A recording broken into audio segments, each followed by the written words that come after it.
Great pleasure to welcome back to the show. Man who's written another great novel in his Peter Ash series. This one's called Burning Bright. We're joined today by Nick Petrie from, I believe he's up in Wisconsin today. And Nick, good to have you back with us. How are you? Thanks, Doug. I appreciate being back. I'm having a great day.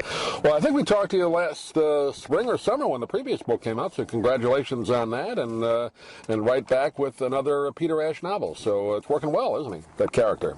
Yeah, he's developing quite an audience, and he's so much fun to write. I don't know, it's wonderful to have a character who is more decisive than I am in his day-to-day life, certainly. And again, for people that weren't with us, Peter Ash served in the military and saw a battle, and it has affected his life, right? It has. He's got post-traumatic stress, and his particular symptoms are that he's claustrophobic, so it's hard for him to be inside for long periods of time. And this time, I think the previous book, the adventure was around where you are now in Milwaukee, right? But now he goes to Northern California? That's right. One of the fun things about writing about a guy who basically can't go inside is that it's kind of hard for him to have a home, so I get to write about other places in the country where I've been and really have enjoyed being. So I spent 10 years living in Seattle, and the book starts in Northern California, and it's kind of a road book up through Oregon and into Seattle and then into the Cascade Mountains. He's in the woods, right? He's kind of walking around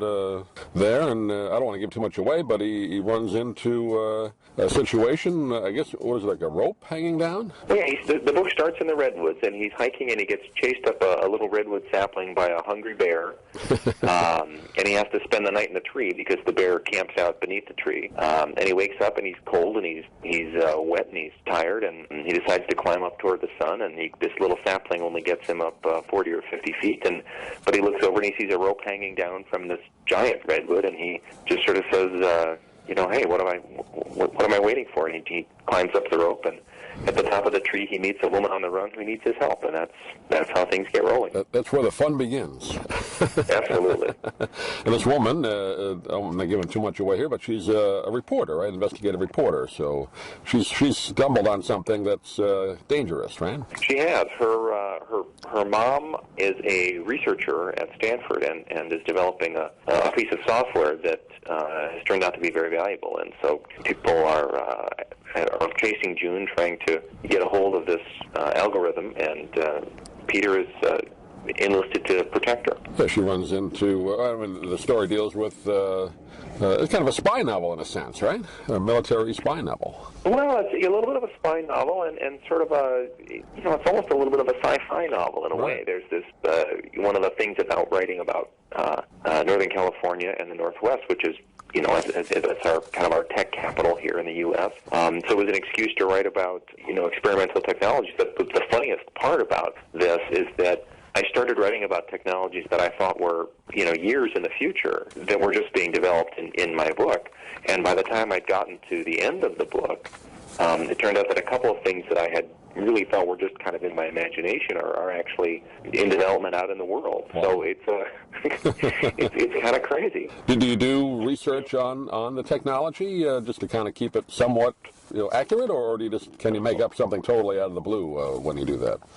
Well, the goal is to try to be accurate, and there's a great publication, the MIT Technology Review, and they have an online version which you can read for free, which does a little stories on kind of what these new technologies are, and it ranges from medical healthcare, genetics, power generation, green power, engineering. It's all fields, and it's really fascinating. I grew up, reading, among other things, reading science fiction, and so I'm really fascinated by this stuff. I'm still a little disappointed that I don't have my jetpack yet, so I'm waiting for that, but I may be waiting a while. And they did say all that would come by around the year 2000, but I guess we're still waiting on a lot of that stuff, right? From the Jetsons. Yes, we have.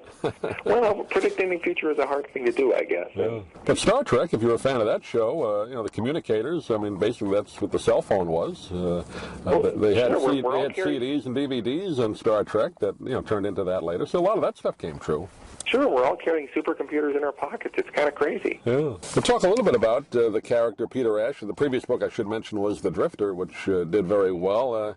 Has he changed a lot since the first book? Have you added more to him? Well, he's evolving. So in the first book, he's really about his post-traumatic stress, and the book centers really on veterans and how they are coming home from their wars overseas, and how they're trying to return to something like a normal life, or to build a new life. So that was the first book. The Drifter was really, that was sort of the centerpiece of that book. And this is, I didn't really have a plan when I started writing, but I wanted Peter to fall in love, and I wanted it to take place on the West Coast because I sort of wanted to explore some of this technology stuff I was interested in. So the overall arc, if you think of right, a book has chapters, so if you think of a book series, each book is a chapter in that series. Mm-hmm. But the goal is to sort of have Peter move through his challenges and to try to sort of evolve through what he wants his life to be. And I talk to veterans on a regular basis who are navigating this same journey. So that's part of what makes it interesting for me. And research is, part of the great pleasure for writers to be able to dive into the world and to learn new things and to talk to new people. So that's for me one of the best things about being a writer. Yeah, it's a great combination of things that are actually happening and then making an entertaining story out of it. So that's the great thing you can do in a novel. This one's called Burning Bright, and we've been talking with Nick Petrie, again, another one of his Peter Ash novels. I'm sure you got some more stories in your head for future books. This character is going different places, I would imagine, in your mind, right? Well, absolutely. I'm editing the third book right now, and that takes place in Colorado, and it's centered on the newly legal marijuana industry in Colorado. And it turns out that there are a number of companies that are run by and staffed by veterans who act as protectors for cannabis retailers and growers. One of the problems with this brand new industry is that the federal government, it's legal in the states, but it's still not legal federally. So these businesses basically have to do everything in cash.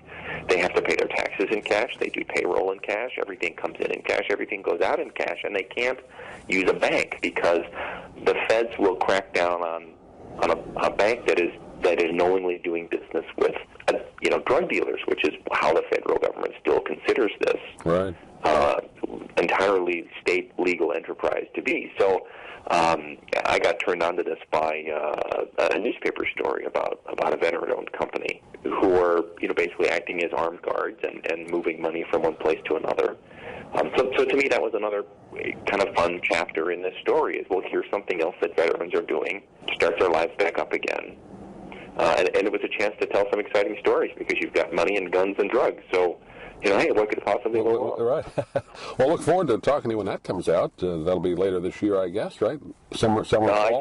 I think it's January 2018, so a year from now. Okay, well, we'll look forward to that. But in the meantime, we invite our audience to check out Burning Bright. And Nick, give out your website once again. People get more information about you, the book. NickPetrie.com, NickPetrie.com. Great. Nick, pleasure talking to you. Congratulations on the book. Have a good time on your tour, and we'll talk to you again next year. Well, thanks for the time, Doug. I really appreciate it, and it was lovely talking to you, too. Great. Thank you. So in this book, Peter goes to... Mike, can you guys hear me? Peter goes to Iceland in search of a young boy whose American mother has been murdered, and the Icelandic father is the main suspect. And in Iceland, he's got to face the Icelandic father's fairly crazy family, and the head of the Icelandic police, and the weather. This is also the largest winter storm in 25 years. So he's got his hands full on this one. Well, so I am not someone who comes up with a big idea and writes an outline and develops that way. So I generally am right by the seat of my pants. I start with something small and it builds into something else. And this book, I went to Iceland to go backpacking with my son, and we had this kind of a transcendent experience. And in the airport on the way back, this book sort of appeared in my head I had about 20 minutes where I had the whole book in my head, which had never happened before, and I hope it never happens again. And I carry a little notebook, and I scribbled frantically, until it sort of disappeared. And I spent the next year and a half sort of trying to sort of reassemble and kind of conjure up that vision again, which is a very strange way to write a book. Well, I've never really had a job myself. I made it through college. I got a degree in creative writing and American culture, which is sort of like, and then I became a roofer's helper, which is what one does with that degree. And so I never owned a suit. I was a roofer's helper, and then I was a carpenter's helper, which is a big step up. And then I started a renovation business, and then I became a building inspector. So I always worked out of my house, and I always worked for myself.